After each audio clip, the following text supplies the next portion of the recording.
Hello रानो चिड़िया, आपको मालूम है कि जंगल में क्या हुआ पड़ा है? बहुत ज्यादा नुकसान हो गया है। नहीं नहीं, मुझे नहीं मालूम, मुझे बता दो क्या नुकसान हुआ है। मुझे तो 2 3 दिन से बुखार है। मैं तो जंगल में किसी के पास नहीं गई। रानो चिड़िया, जंगल में सांप ने जो है ना उधक मचा रखा है।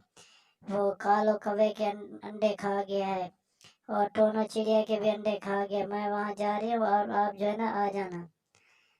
जब टोना चिड़िया दूसरी तरफ प्यारे बच्चों उल्लू के पास चली जाती है ताकि वो खबर ले सके, उसके दोस्ती उल्लू से होती है।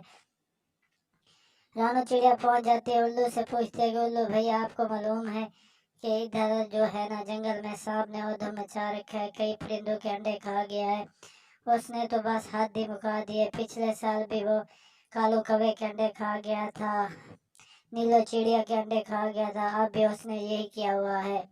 पहले भी हमने उसके खिलाफ शिकायत दर्ज की करवाई थी। उसने तो वादा किया था कि वो दोबारा ऐसा नहीं करेगा। अब हम क्या करें? प्यारी बहन, तुम टेंशन न लो, हम कुछ करते हैं।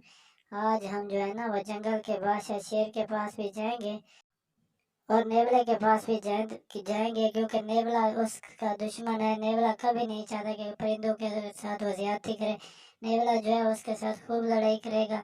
फिर वो चूड़ी अपने खामन के पास आती है और उसे भी बताती है कि ये मसला मुझे आज ही पता चला है कि जंगल में जो है ना सांप बहुत से जानवरों का नुकसान किया है।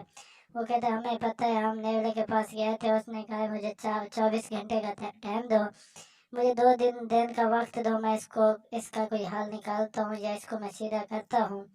और इसके लिए मैंने नेवले ने, हाँ हाँ जी जी, हमने भी सुना है कि नेवले ने कहा है कि आप सब परिंदे सुकून से सो, मैं इसका जो है ना हल निकालता हूँ और इसको ऐसी सजा दूंगा कि सारी जिंदगी याद करेगा। फिर तीनों चारों परिंदे बैठ कर दुआएं करते हैं कि किसी तरह इस मुसीबत से जान छूटे।